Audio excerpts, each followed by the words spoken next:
ఇశ్రాయేలుకి ఫిలిష్తీయులకు భయపడి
పైన విజయం ఇచ్చినటువంటి ఉపవాస ప్రార్థన.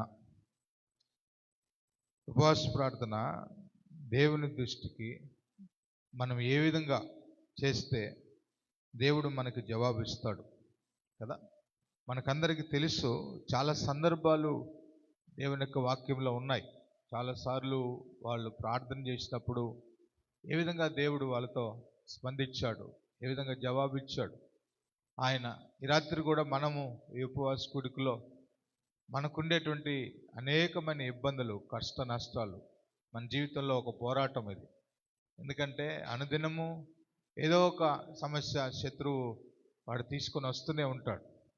కాబట్టి దాంట్లో మనం ఎలాగ ఉండాలి, మన జీవితాలు ఎలాగ ఉండాలనేది ప్రాముఖ్యంగా మనం తెలుసుకోవాలనే అనేకమైన విషయాలు మనకున్నాయి. అయితే ఈ రాత్రి ఈ సమూయేలు గ్రంథం 7వ అధ్యాయంలో దీంట్లో కొంచెం ముందుకెళ్తే ఇజ్రాయేలీలు దేవుని మాట వినకుండా వాళ్ళ ఇష్టానుసారంగా వాళ్ళు ప్రవర్తించినప్పుడు, తర్వాత వీళ్ళతో యుద్ధము జరిగినప్పుడు వీళ్ళు ఏం చేస్తారంటే, మందస్థాన్ని యుద్ధ భూమిలోకి తీసుకుపోతే విజయం వస్తుందని చెప్పి, గెలుస్తామని చెప్పి వీళ్ళు ఆ మందస్థాన్ని ఎత్తుకొని వెళ్ళి యుద్ధ భూమిలో పెడతారనమాట. యుద్ధ భూమిలో పెట్టి గొప్పగా అరుస్తూ కేకలేస్తూ ఉంటే ఇక మనకి విజయం వచ్చేసిందని అనుకుంటుంటారు. కానీ ఆ టైంలో వీళ్ళు ఓడిపోతారు. వాళ్ళు విజయం రాదు. ఆ తర్వాత మందస్థం వాళ్ళ చేతుల్లో పట్టబడుతుంది. అక్కడ యుద్ధానికి వెళ్ళిన వాళ్ళు చాలామంది చనిపోవడం జరుగుతుంది. ఈ తర్వాత కొద్ది రోజులు కొన్ని సంవత్సరాలు అక్కడే ఉండిపోతుంది అన్నమాట. తర్వాత కొంతకాలానికి మనకు తెలుసు, ఫిలిష్తీయుల దేవత అయినటువంటి దాగోను దేవత కింద పడిపోవడం, మందస్థం ఆ దేవాలయంలో పెడితే అది కింద పడిపోతుంది. మళ్ళీ రెండోసారి ఆ దేవతను నిలబెట్టినప్పుడు దాన్ని మొండెము, కాళ్ళు, చేతులు అన్నీ కూడా ఇదైపోతాయి. తర్వాత ఏం చేయాలో అర్థం కాదు ఫిలిష్తీయులందరికీ. వాళ్ళకి విపరీతమైనటువంటి గడ్డలు వస్తాయి అన్నమాట.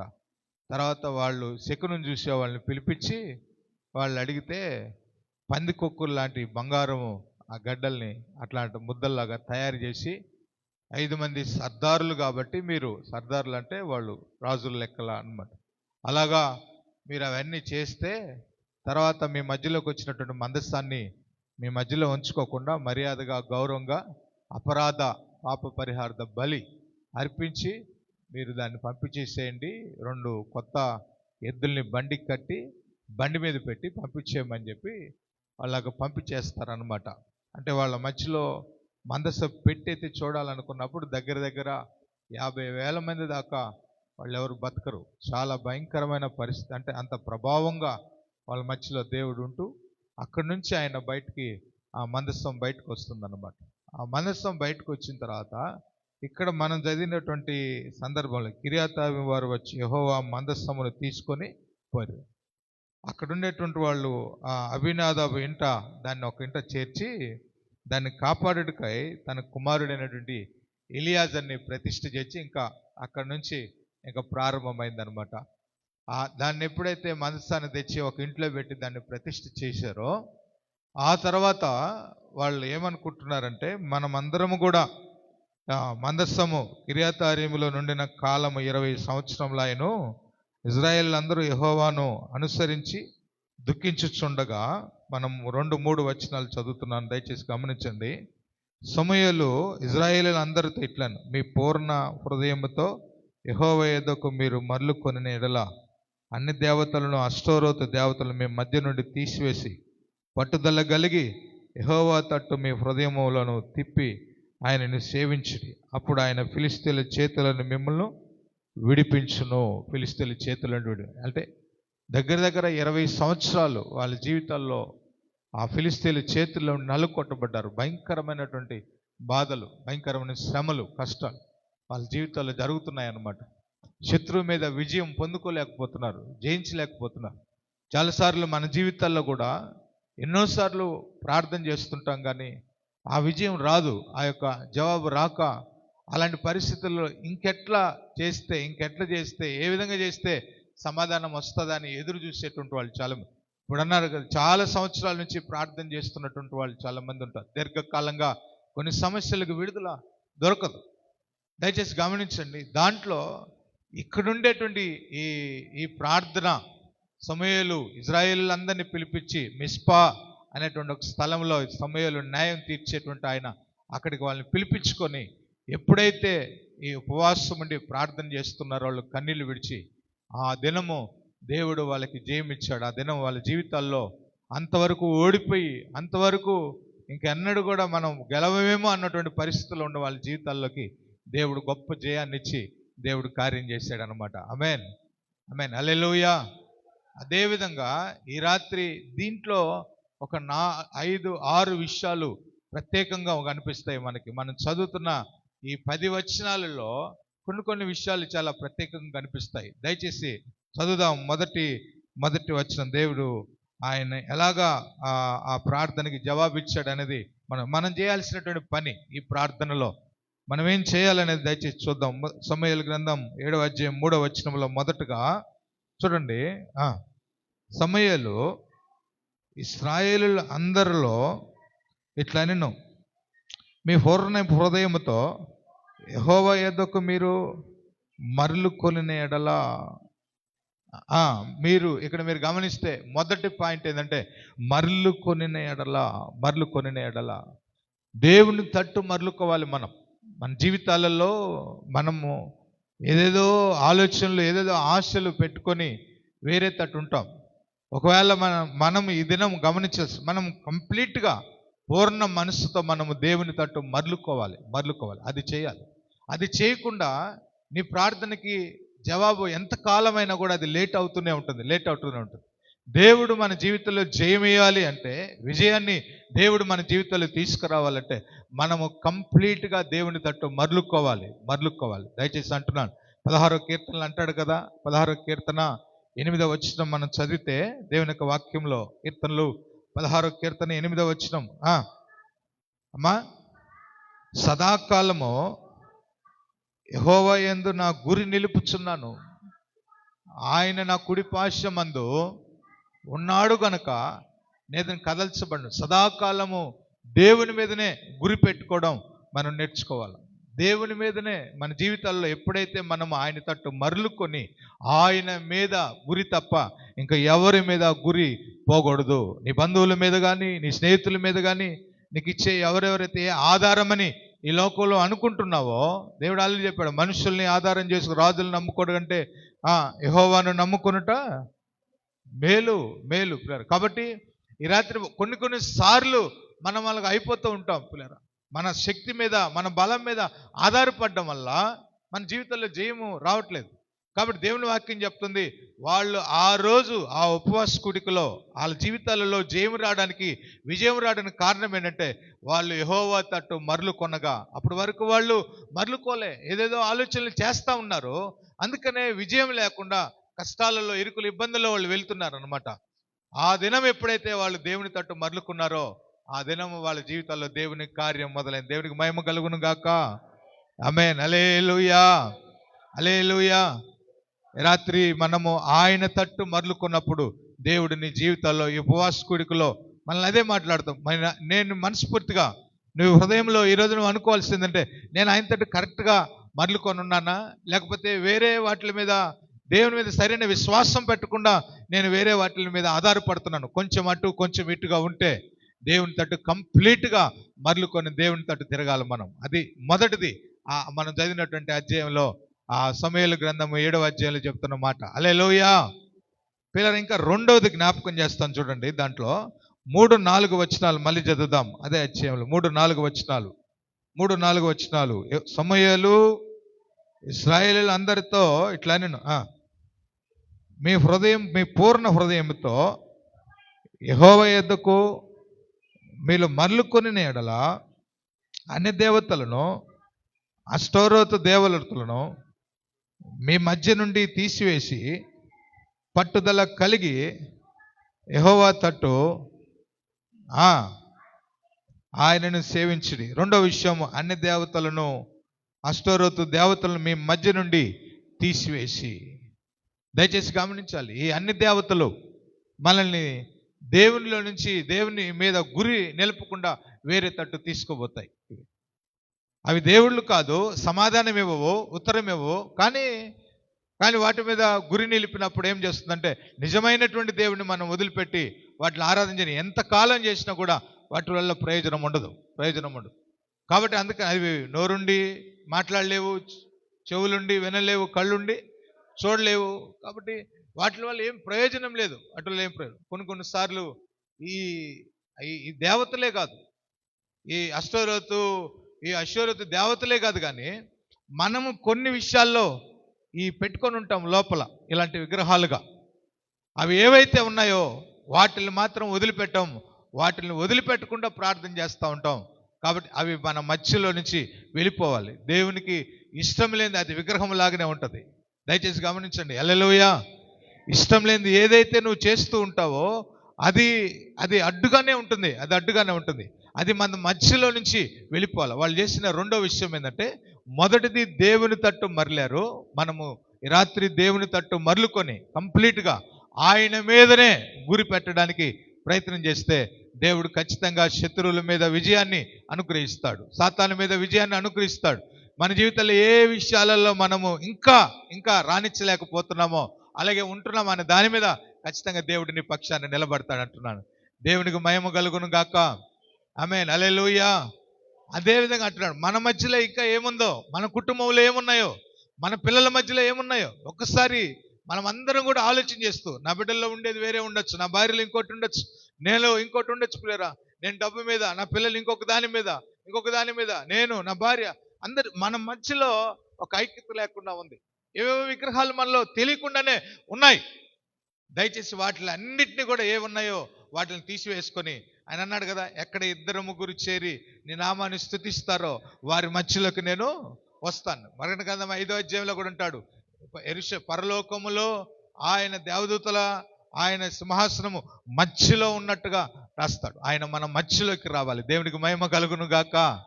వీళ్ళరా, ఇవన్నీ తీయబడినప్పుడు ఆయన మన మధ్యలోకి వస్తాడు. ఇంకా మీ మధ్యలో నేను ఉండడాలంటే ఒక పరిశుద్ధమైనటువంటి స్థలాన్ని మీ మధ్యలో నాకు ఒకటి ఏర్పాటు చేయాలంటాడు. అది కావాలా? దేవుడు మన జీవితంలో ఉండాలి అంటే, ఆయన నివసించాలంటే, ఆయన మన మధ్యలో ఉండాలంటే ఆ పరిశుద్ధతను కోరుకొని ఆయనకి ఇష్టం లేని ఏదైతే ఉందో దాన్ని మన మధ్యలో నుంచి ఈ రాత్రి తొలగించగలిగితే అది అసాధ్యమైనది ఏం కాదు. దేవుడు నీ పక్షాన అంటే నీ వాళ్ళైతే నమ్మువానికి సమస్తం సాధ్యం అంటున్నాడు. హల్లెలూయా. అనేకమైన గొప్ప కార్యాలు చాలా మందికి చేశాడు. మన జీవితాల్లో కూడా చేసే దేవుడు ఆయన. నిన్న నేడు ఏకరీతిగా ఉన్నానని చెప్పినటువంటి దేవుడు కదా. హల్లెలూయా. కాబట్టి రాత్రి దేవుడు మన మధ్యలో ఏమున్నాయో ఈ ఉపవాస కూడికలో ఒక్కసారి మనం పరీక్ష చేసుకోవాల్సిన అవసరం ఉంది. దేవుని తట్టు కంప్లీట్గా మరలుతున్నాను ప్రభా, ఇంకా అటు ఇటు చూడను, నీ మీదే గురి పెట్టుకుంటాను నేను ప్రభా. ఇదిగో నా మధ్యలో నీవు ఉండాలి, నాలో నీవు ఉండాలని ఆశపడుతున్నాను ప్రభా. కాబట్టి నన్ను నీవు నడిపించమని కోరుకుంటున్నాను ప్రభా. నా మధ్యలో నీకు రావాలని కోరుకుంటున్నాను ప్రభా. నాలో ఏది నీకు అడ్డుగా ఉండి విగ్రహంగా ఉందో ఆ దేవతలన్నింటినీ కూడా నేను తీసేస్తాను. దేవతల్లాగా ఉండేటువంటి ఏవి ఉన్నాయో పిల్లరా అది తీసేస్తున్నాను ప్రభా, దయచేసి నాకు సహాయం చేయమని దేవుడిని అడగాలి. హల్లెలూయా. దేవుని అడిగినప్పుడు వాళ్ళు అడిగారు అక్కడ, అందుకనే ఆ కార్యం వాళ్ళ మధ్యలో జరిగిందనమాట. తర్వాత మూడవది జ్ఞాపకం చేస్తున్నాను చూడండి దేవుని యొక్క వాక్యంలో. మూడవది దాంట్లోనే మనం చదువుదాం మూడవ విషయాన్ని. మూడవ వచనంలో ఇంకొక మాట మనకు కనిపిస్తుంది. మూడవ వచనాన్ని మళ్ళీ పదే పదే ఆ వచనాలు చదవడం వల్ల మన మనసులో నిలబడిపోవాలని జ్ఞాపకం చేస్తా ఉన్నాను. చూడండి ఒకసారి. ఇశ్రాయేలు అందరితో ఇట్లా అనుము, నీ పూర్ణ హృదయముతో యెహోవా యొద్దకు మీరు మల్లుకొని ఎడల మీ మధ్య నుండి తీసివేసి పట్టుదల కలిగి అది పట్టుదల కలిగి, అందరు చెప్పండి, పట్టుదల కలిగి. గట్టి చేద్దాం ఇంకా, పట్టుదల కలిగి మీ హృదయములు ఆయన తట్టు తిప్పుకోవాలి. మామూలుగా హృదయాన్ని తిప్పుకోవడం వేరు, పట్టుదలగా కదా. మనం ఏదన్నా ఒక 10 లక్షలు మన దగ్గర ఉంది, మనం చాలాసార్లు బయటికి వెళ్ళి షాపింగ్ చేయాలనుకుంటాం, ఏమేమో ఖర్చు పెట్టాలనుకుంటాం, లేకపోతే ఒక 10 షాపులు తిరిగినా ఏమి ఖర్చు పెట్టకుండా, ₹1 కూడా ఖర్చు పెట్టకుండా మళ్ళీ తిరిగి వచ్చేస్తే అది పట్టుదల. లేకపోతే మనం అది చూడగానే ఇది చూడగానే మనకి తీసుకోవాలనిపిస్తూ ఉంటుంది, తీసేసుకుంటాం. కానీ ఒక పట్టుదల కలిగిన వాడు ఎట్లుంటాడంటే ఏం తిరిగినా దాన్ని ఏమి ఖర్చు పెట్టకుండా మళ్ళీ తిరిగి ఇంటికి తీసుకొని వచ్చేస్తాడు. అర్థమవుతుందా? హల్లెలూయా. ఎన్నొచ్చినా కూడా మన మనసు, మన హృదయము ఎటువైపు తిప్పకుండా ఈ రాత్రి మనం గమనించాలి. అదే దేవుడు మాట్లాడుతున్నది. పట్టుదల కలిగి దేవుడే నా జీవితాల్లో కార్యం చేయగలని నమ్మి విశ్వసించి ఏం చేయాలంటే మన హృదయము పూర్తిగా పట్టుదలతో ఆయన తట్టు మరలుకోవాలన్నమాట. దేవునికి మహిమ కలుగును గాక.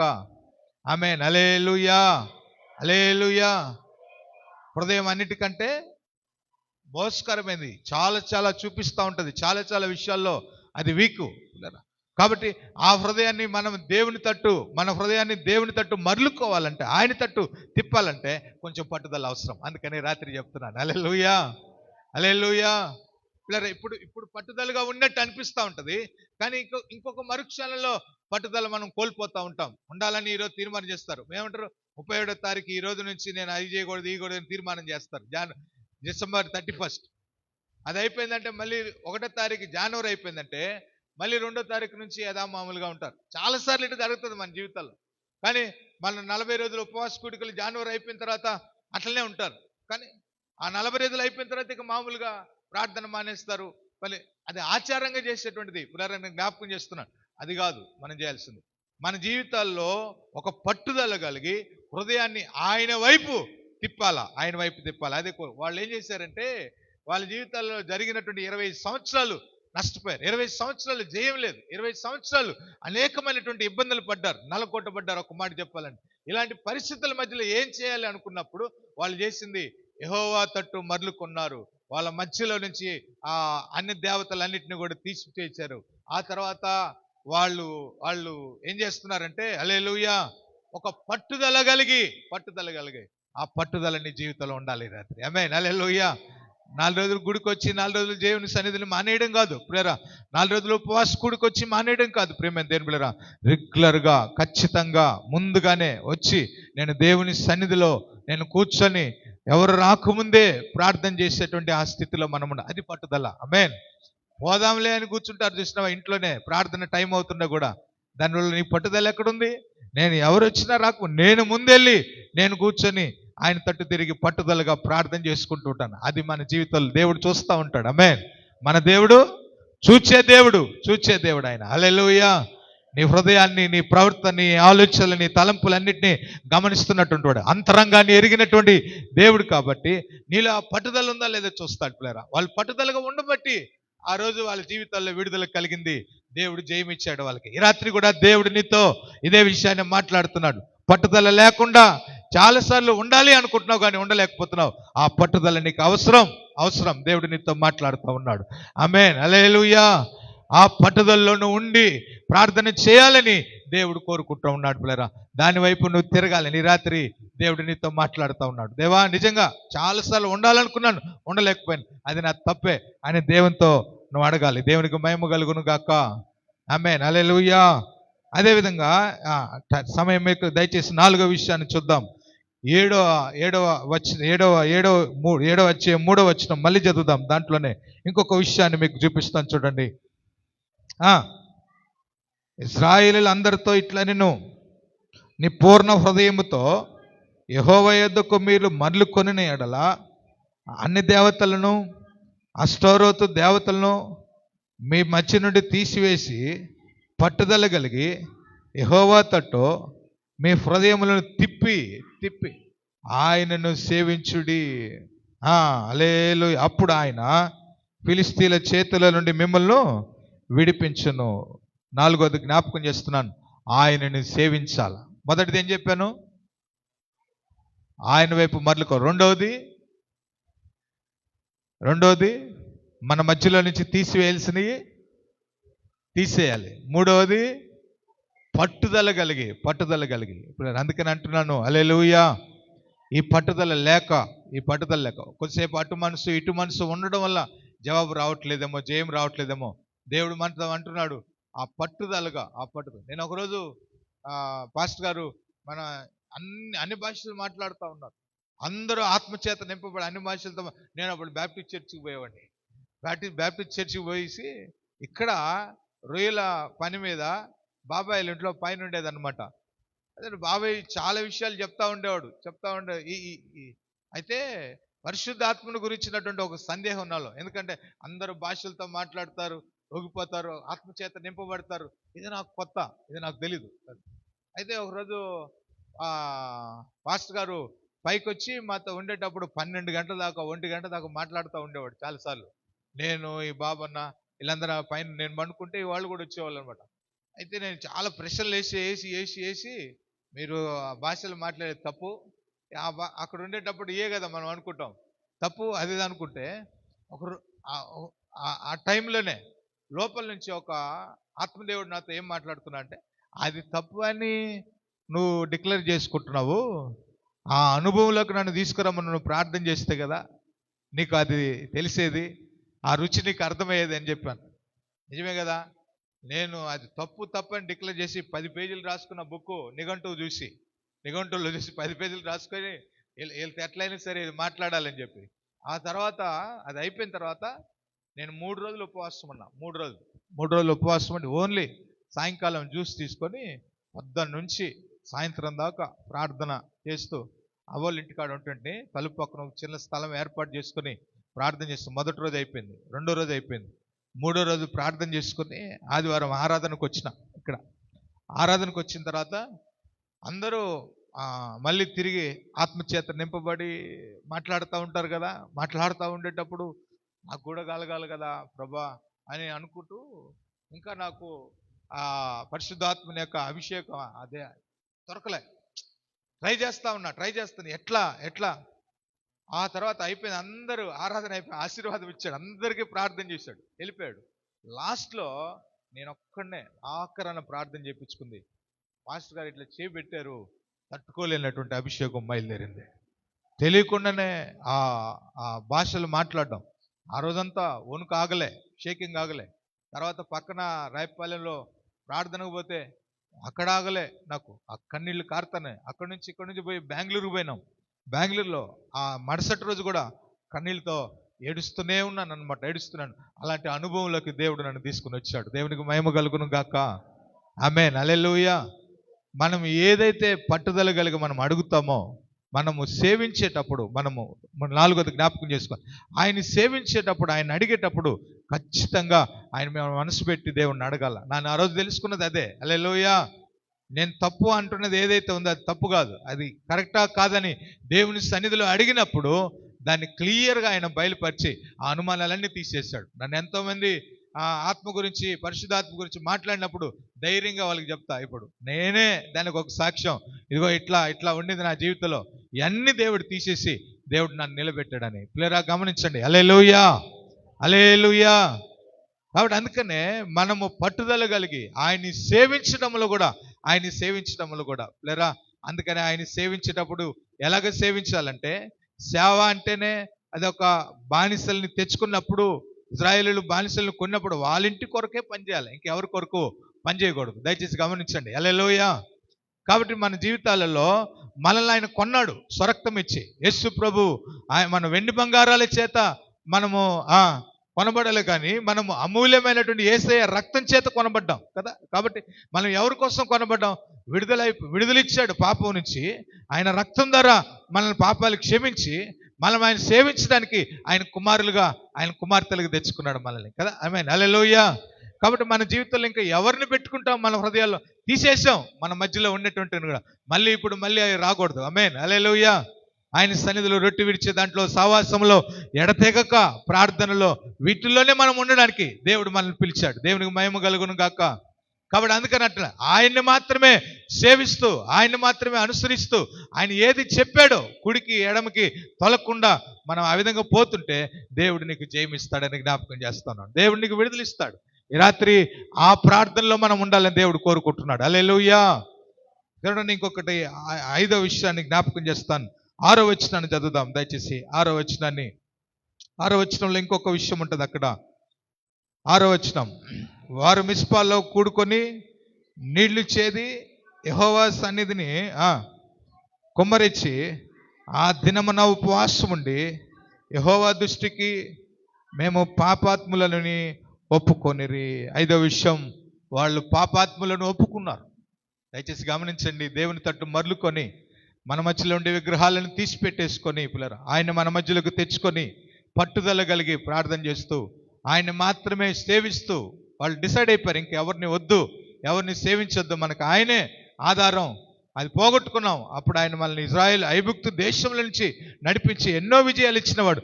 ఈరోజు మనం ఓడిపోతున్నామంటే, ఈరోజు మనము ఈ అపజయాన్ని పొందుకుంటున్నామంటే కాదానికి కారణం మనమే, తప్పు. అందుకని వాళ్ళ పాపాన్ని ఒప్పుకున్నారు. ప్రియమైన దేవుని బిడ్డలారా, హల్లెలూయా, హల్లెలూయా.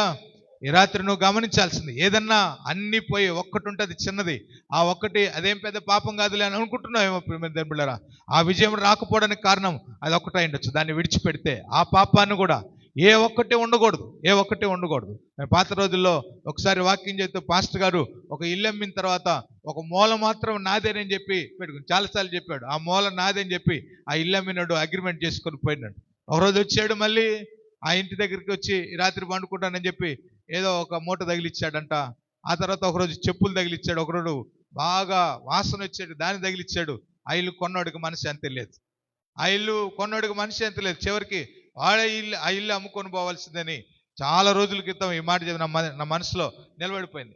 ఒక్కటున్నా కూడా దానివల్ల కార్యం ఆలస్యం అవుతూ ఉంటుంది. హల్లెలూయా. దేవుడు అంటున్నాడు, ఆయన కార్యాలు చేయడానికి ఆయనేమి అసమర్థుడు కాదు, శక్తిమంతుడుగా ఆయన బలమైనటువంటి దేవుడు, ఆయన నమ్మకమైనటువంటి దేవుడు, ఆయన మాట ఇచ్చి వాగ్దానం ఇచ్చి ఆయన నెరవేర్చేటువంటి దేవుడు ఆయన. ఆమేన్, ఆమేన్, హల్లెలూయా. కాబట్టి ఈరోజు రాత్రి మనం గమనించాలి, ఏదన్నా ఉంటే ప్రభా ఆల్రెడీ నువ్వు నన్ను కడిగావు, పవిత్రపరిచావు, ఇంకా ఏదన్నా ప్రభా ఉంటే దాన్ని నేను ఈరోజు ఒప్పుకొని ఆ కార్యం నాకు జయం కావాలని కోరుకుంటున్నాను. ప్రార్థన చేయి, ఉపవాసం ఉండి దేవుడు ఖచ్చితంగా జయమిస్తాడని జ్ఞాపకం చేస్తా ఉన్నాను. ఆమేన్, ఆమేన్, హల్లెలూయా. దయచేసి ఒక్క విషయం చదివి 9వ వచనం చదువుదాం దయచేసి. సమూయేలు పాలు విడువని ఒక గొర్రె పిల్లడు తెచ్చి యెహోవాకు సర్వాంగ బలి అర్పించి ఇశ్రాయేలుల పక్షమున యెహోవాకు ప్రార్థన చేయగా, యెహోవా ఒక గొర్రె పిల్లని తీసుకొని, పాలు విడవని ఒక గొర్రె పిల్లని తీసుకొని, అది సర్వాంగ బలి. పాలు విడవని ఒక గొర్రె పిల్లని ఇవ్వడం అది సర్వాంగ బలి. ప్రియమైన దేవుడు, దాన్ని అర్పించడం వల్ల వాళ్ళ పక్షాన్ని ఎప్పుడైతే ప్రార్థన చేశాడో దేవుడు ఆ ప్రార్థన విన్నాడు. ఈ ప్రార్థన వినడానికి కారణం మొదటిది ఆయన వైపు వాళ్ళు మళ్ళుకున్నారు. రెండవది మీరు చెప్పాలి, ఇప్పుడు వాళ్ళ మధ్యలో నుంచి అవన్నీ కూడా తీసేసుకున్నారు. మూడవది పట్టుదల కలిగి హృదయాన్ని ఆయన తట్టు తిప్పారు. నాలుగవది ఆయన్ని సేవించారు. 5వది పాపాన్ని ఒప్పుకున్నారు. ఆ తర్వాత ప్రార్థన చేశారు. ఈ 6 విషయాలు మన జీవితంలో గుర్తుండిపోవాలా. ఎప్పుడైతే ఆ విధంగా వాళ్ళు ప్రార్థన చేశారో దేవుడు వాళ్ళకి జయమిచ్చాడు. శత్రువులు ఏమీ లేదు, వాళ్ళ మీదకి దండెత్తి వస్తున్నారు ఫిలిస్తీన్లు, ఉరుములు మెరుములు చేతనే వాళ్ళని తరిమేశాడు, వాళ్ళ మధ్యలోకి రాకుండా జయమిచ్చాడు. ప్రేమ హల్లెలూయా. అందుకనే 12వ వచనం చదువుదాం. 12వ వచనం. అప్పుడు సమూయేలు ఒక రాయి తీసి మిస్పాకును షేనుకును మధ్య దాన్ని నిలిపి, యెహోవా ఇంతవరకు మనకు సహాయం చేసినని చెప్పి దానికి ఎబెనేజర్ అని పేరు పెట్టాడు. ఎబెనేజర్ అని పేరు. ఇంతవరకు, ఎబెనేజర్ అంటే అర్థం ఇంతవరకు సహాయం చేసినటువంటి వాడు, ఇంతవరకు ఇంకా కూడా సహాయం చేసేటువంటి దేవుడు. ఆయన సహాయం ఎప్పుడు కూడా చేస్తూనే ఉంటాడు. మన జీవితాల్లో గుర్తుపెట్టుకోవాల్సింది, దేవుని సహాయం లేకపోతే ఈరోజు మనము ఇలా క్షేమంగా ఉండేవాళ్ళం కాదు. హల్లెలూయా. కాబట్టి దేవుడు మనకు సహాయం చేస్తాడు. నీవే విషయాల్లో సహాయము అడుగుతున్నావో ఆ విషయాలన్నిట్లో ఆయన ఎబెనేజర్గా ఉండి ఆయన నీ పట్ల ఆయన సహాయం చేస్తాడు. గుర్తుపెట్టుకో. ఆమేన్. హల్లెలూయా. అయితే నీ విజయానికి ముందు, నీ ప్రార్థనకు ముందు, నీ ఉపవాసకుడికి ముందు ఈ 6 విషయాలు నీ జీవితంలో మనసులో పెట్టుకొని ప్రార్థన చేయి. దేవుడు నీకు విజయం ఇస్తాడు. ఇట్లన్నిట్లో ఒప్పుకొని మనం ఏ విధంగా ప్రార్థన చేయాలని నేర్చుకుంటే దేవుడు గొప్ప జయాన్ని, గొప్ప సహాయాన్ని నీకు, నీ కుటుంబానికి, నీకు, నీ పిల్లలకి, నీ పనుల విషయాల్లో, ప్రతి విషయంలో కూడా దేవుడు నీకు సహాయం చేస్తాడని చెప్తూ ముగిస్తాం. దేవుడి వాక్యాన్ని దీవించును గాక. మనమందరం కూడా కళ్ళు మూసుకుందాం, ప్రార్థన చేద్దాం. హల్లెలూయా, హల్లెలూయా, హల్లెలూయా. మనమందరం కూడా ప్రార్థన చేద్దాం. దేవునికి మహిమ కలుగును గాక. ఎబెనేజరే, ఎబెనేజరే, అందరం కూడా పాడదామా?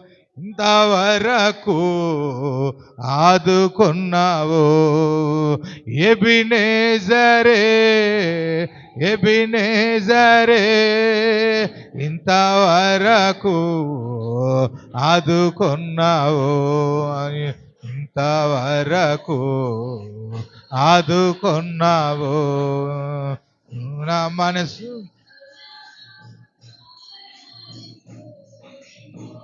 నా మనసుతో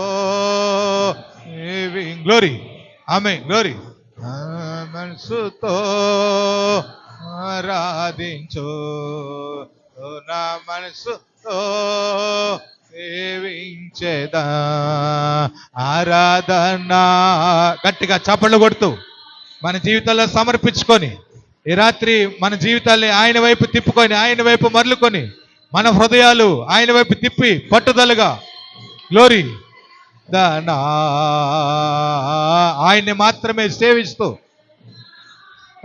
మన పాపాలు ఒప్పుకొని ఏ విషయాలు ఇంకా ఉండిపోయినాయో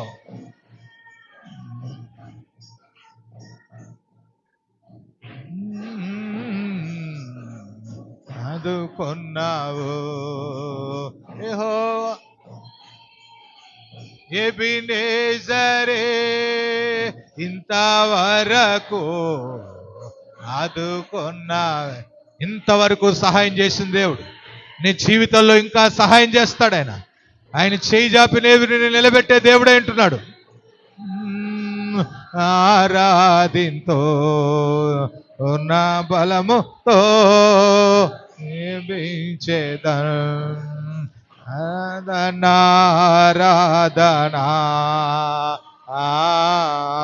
ఆరాధన, ఆరాధన, గట్టిగా ఆరాధన, ఆరాధన,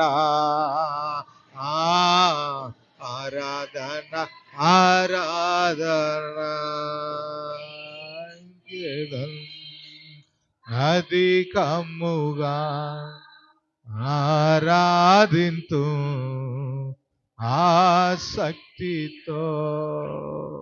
ఒక పట్టుదలగా ప్రార్థన చేయడం నేర్చుకుందాం. హృదయాన్ని ఆయన వైపు తిప్పడం నేర్చుకుందాం.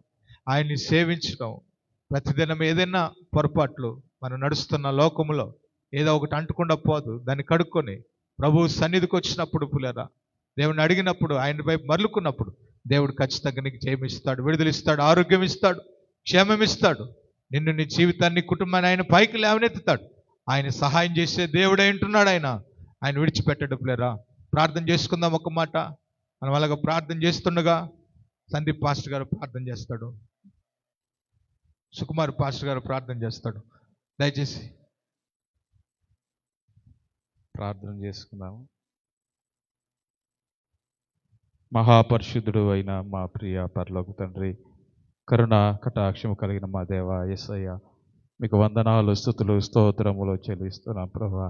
ఈ రాత్రి నైనా ప్రభా మీ దాసుని మీరు మరుగుపరిచి నైనా కూడి వచ్చిన మా అందరితో నాయన మీరు మాట్లాడినందుకు స్తోత్రాలు చెల్లిస్తున్నా. మా జీవితంలో ప్రభా నాయన అనేక విషయాలలో జయము లేని వారుగా ప్రభా నాయన మా జీవితంలో మేము ఉంటూ ఉండగా ప్రభా స్తోత్రం నాయన ప్రభా నాయన మీ వాక్యంలో రాయబడినట్లుగా ఇశ్రాయేలులో నాయన జయం లేని స్థితిలో ఉన్నప్పుడు వారి జీవితాలలో వారు ఎలాగో జయం పొందారో ప్రభా మీరు మాతో ఆయన ప్రభా తెలియజేసినందుకై స్తోత్రములు చెల్లిస్తున్నాం. వారు ఉపవాస ప్రార్థనల ద్వారా వారు ఎలాగో జయం పొందారో ప్రభా మాకు మా నాయన మీరు మాకు స్పష్టంగా తెలియజేసినందుకై స్తోత్రములు చెల్లిస్తున్నాం ప్రభా. మీకు స్తోత్రం నాయన, స్తోత్రం ప్రభా.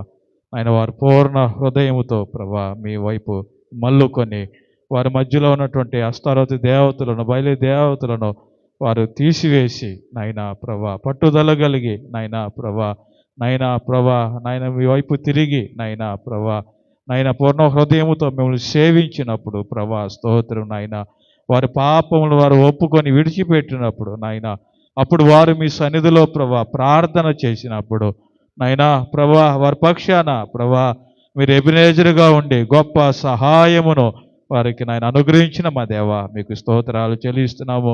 మీకు వందనాలు నాయన ప్రభా. మీకు స్తోత్రం నాయన. లోకము వైపు తిరిగి ఉన్న మేము నాయన మీ వైపు మల్లుకొని ప్రభా స్తోత్రాలు చెల్లిస్తున్నాం. ఇంకా మాలో ఉన్నటువంటి నాయన ప్రభా విగ్రహాల లాంటివంటి నాయన ప్రభా నాయన ఆ విషయాలు మా హృదయంలోంచి నాయన వాటిని మేము తీసివేసుకొని ప్రభా స్తోత్రాలు నాయన పట్టుదల కలిగి నాయన మీ వైపు తిరిగి నాయన అయ్యా మిమ్మల్ని సేవించినప్పుడు నాయన మీకు స్తోత్రాలు చెల్లిస్తున్నాం. మా పాపములు మీ సన్నిధిలో ఒప్పుకొని విడిచిపెట్టినప్పుడు ప్రభా అప్పుడు మేము చేసి మా ప్రార్థన మీరు ఆలకించి నాయన మీరు సహాయం చేసే గొప్ప దేవుడు, జయమిచ్చే దేవుడు. మీకు వందనాలు నాయన. మీకు స్తోత్రాలు. అటు కృప మాకు దయచేయండి. మీకు వందనాలు నాయన ప్రభా. మా ప్రార్థనా జీవితంలో నాయన ఇలాగ మేము చేసి జయం పొందుకోవడానికి మీ కృప మా అందరికీ దయచేయమని మీ నమ్మదైన హస్తాలకు మమ్మల్ని అందరిని అప్పగించుకుంటూ సమస్త స్తుతి మహిమ ఘనత ప్రభావం మీకు ఆరోపిస్తూ ఇంకా మీ దాసుని మీరు ఇంకా బలపరిచి మీరు వాడుకొనమని యేసయ్య పరిశుద్ధ నామములో ప్రార్థన చేసి స్తుతించి అడిగి వేడుకొనుచున్నాము పరమ తండ్రి. ఆమేన్. నా ప్రాణమా యెహోవాను సన్నిధించుము, నా అంతరంగమునున్న సమస్తమా ఆయన పరిశుద్ధ నామమును సన్నిధించుము. నా ప్రాణమా యెహోవాను సన్నిధించుము, ఆయన చేసిన ఉపకారములలో దేనిని మరొకము. ఆమేన్.